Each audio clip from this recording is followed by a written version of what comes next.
Hey, welcome to the channel, guys. So this is going to start off the first episode of the build series on this '84 Bronco II. So today we're going to talk about the front axle, what's going into it, and start assembling it. All right, so the front axle is a full width Dana 44 from a 78-79 Ford Bronco. So it's all stripped down, as you can see. Just got it back from the ring and pinion shop last week. It's got 456 gears in it, and it's going to be running a Eaton trutrac front diff. It came with the axle. 513s actually came in it, but the high 9 and the future gear stuff, the 456 is going to be the better option for them. So 456s, Eaton trutrac in the front full width Dana 44. All right, so these are the parts and components that will be going onto the axle. So, a set of Reid racing knuckles will be installed. This will achieve our high steer option. Not our option, but this will achieve our high steer arm. High steer arm studs and hardware from Ruffstuff Specialties. We got the Moog upper lower ball joints, Wild Horses lower raised track bar bracket. Also from Wild Horses, I don't think a lot of people know about these. Dana 35s, Dana 44s, the spindle bearings. These replace the spindle bearings and the rubber seals. These are basically a I don't know what kind of material they are, but they're self-lubricating, and with the basically press fit, debris and stuff does not get inside. So that's going to the spindles. Axles, Jeff decided to run RCVs. I mean, we're already going this route. Why would you run stock axles? So, got a brand new set of RCV axles going in as well. So this is going to be quite the Dana 44 build. The RCVs, the gears, Eaton trutrac. I've never experienced one in the front end, but from what I hear, they're pretty cool. Obviously, it's not a full-blown locker. Jeff said down the road, if he decides that that's something he needs, he'll swap that out. So let's get this axle going. So something that is easily overlooked. I'm not sure how many people make this mistake or how many people don't, but you need to put the spindle studs in at least this hole first. If not, the lower ball joint will be directly in your way. So save yourself some hassle. If you're putting new studs in a stock knuckle or a Reid knuckle and you're putting new ball joints in, put the spindle studs in first. All right, so, and on the Reid knuckles, there is one spot that they supply studs. Because of the way that the Reid knuckle is, there's no way to press one in from the back. So they supply you with a stud per knuckle, which you Loctite in. The other 4 pressed in like an OEM knuckle. So takes 2 seconds basically. Just you can either use a press, or I just set up a couple big wood blocks, hammer to punch, and it's way quicker than trying to balance and hold it on a press. So quick and easy. So let's get these Loctited in, the studs. All right, spindle studs are done, and the Reid knuckle studs are in, Loctited. I use a piece of black rubber hose to put around these, and then I use a pair of pliers to make sure they're nice and tight with the Loctite. So those are done. Forgot to mention this cool Dana 44 nodular iron front diff cover for the 44. That's from Bronco Graveyard. This thing's cool.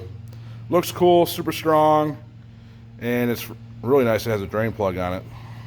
All right, so I got the axle cleaned up where this Wild Horses lower track bar bracket will be welded on. So I got it snugged down with a 3/4 inch bolt, located nice and level, even.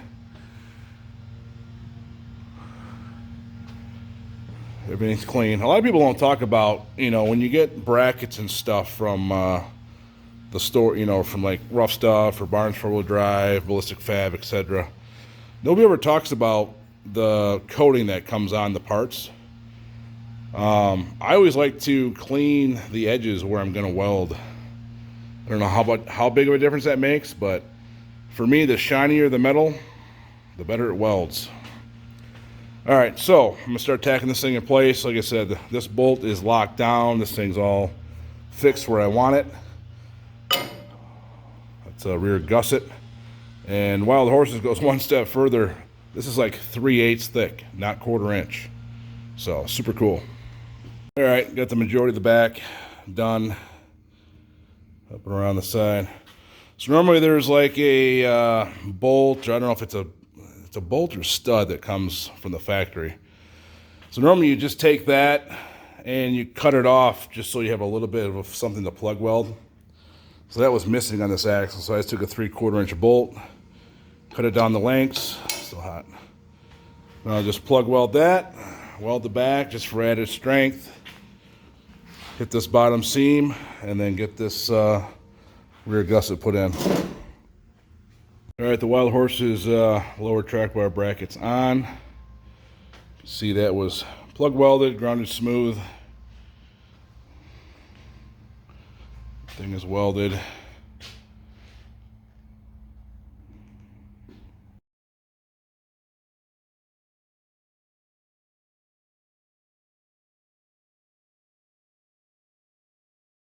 All right, truck is over on the hoist. Front axle is installed as far as on the radius arms. And then just some made up steel shocks and track bar just to hold it. I had to skate it over on skates from that side of the barn over here, so definitely needed a track bar to keep it from going side to side. So that's there. Just press the ball joints into the Reid knuckles. So those are all set. These are Moog stuff, Moog ball joints. And then not all of them have grease zerks, but I like the Moog ones because they actually have grease zerks on the side. Just remember when you put them in to have them pointing so you can access them. The ones that point up and down you can't get to when the axle's installed. Kind of pointless, especially when you got RCVs, that's even less room. Next up are the RCVs. So on one side of the stub shaft, there's a straight through hole. There's a matching hole on the ball.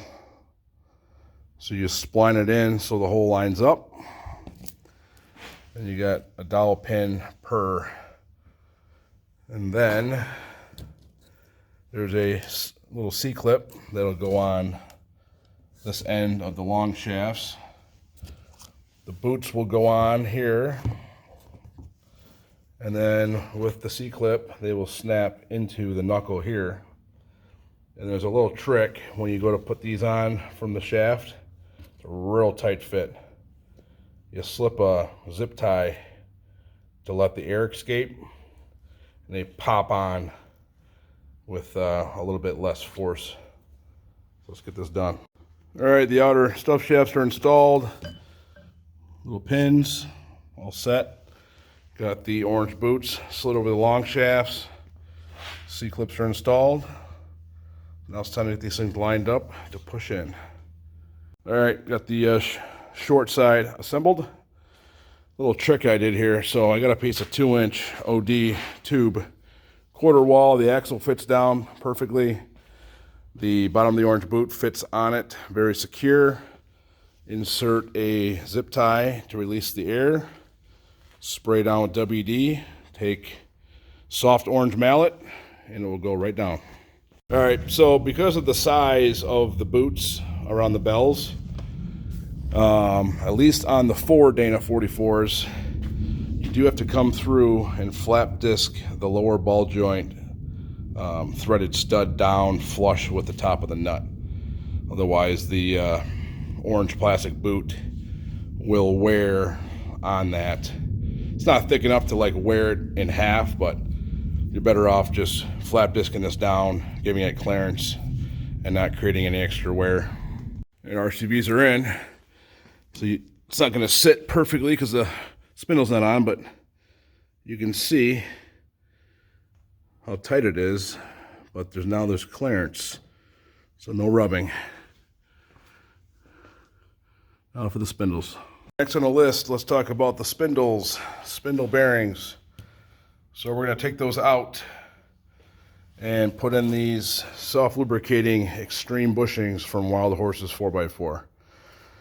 These work in Dana 35 spindles as well as Dana 44s. This replaces the spindle bearings and the rubber seals. Basically a self-lubricating. That's a press fit into the spindle. The axle rides in there like just perfect, and dirt and debris and everything else doesn't get in there, and there's no bearing to destroy. Well worth it. All right, old spindle bearings are pushed out and the green ones are in.